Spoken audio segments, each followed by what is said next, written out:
This video is called Moment of Inertia 1. The general form of the equation for finding the moment of inertia of a collection of point masses is this. The moment of inertia is the sum of each little mass multiplied by the distance away from the axis that it is squared. We saw this moment of inertia when we were dealing with Newton's second law for rotation, but we never really talked about it at that time, but we are now.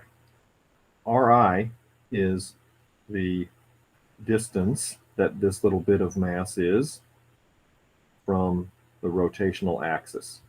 So the more influential quantity in determining a moment of inertia is the distance from the axis, because that quantity is squared.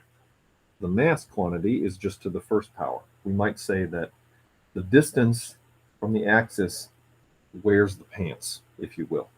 The proper SI unit for moment of inertia, let's see, mass is in kilograms and distance is in meters, so I think the proper unit would be kilogram meters squared.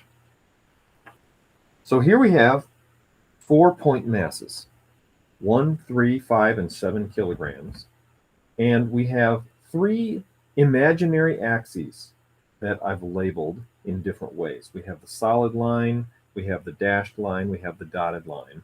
And what we want to know is what's the rotational inertia, or the moment of inertia, of that collection of masses about each of these imaginary axes.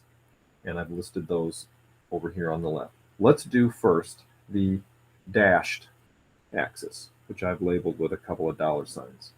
And recall that the moment of inertia is the sum of all the masses multiplied by their distance from the rotational axis squared. So let's do that. For this axis here, we've got 1 kilogram, and how far away is it from the axis? It's 2 meters there and it's 1 meter there, so that is going to be 1 meter, and we have to square that. How far is the 5 kilogram mass from this axis? Also 1 meter. Have to square it.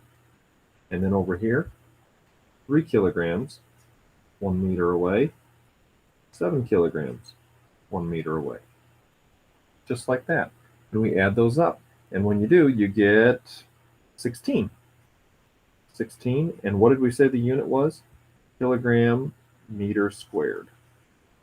The same collection of masses will have a different moment of inertia if you choose a different rotational axis. So now, if we choose the rotational axis that is the dotted line up here, now what case do we have? Well, we can actually cut a few corners here, can't we? In fact, we could have in the first case, but I didn't mention it. This 1 kilogram mass and this 3 kilogram mass are both 1 meter from this axis. So I can say 4 kilograms of this mass are 1 meter from the axis. Square the distance. Similarly, the 5 kilogram mass and the 7 kilogram mass are both, how far? 3 meters away? 3 meters away from the axis. So a total of 12 kilograms is 3 meters away from the axis. Square that. This is going to save us a little space, isn't it? So what's that? 4 plus 108, 112? 112 kilogram meters squared. Wow, it makes a big difference what axis you choose. The more mass that's farther from the axis, the bigger the moment of inertia. That's what we're seeing here. There's more mass farther in general from the axis in this second case, and you can see the moment of inertia is much bigger. Let's do one more case. Axis, solid vertical line in the middle. Again, these are imaginary axes, and we can really simplify our lives here, can't we? Because each of these masses is 2 meters from that axis.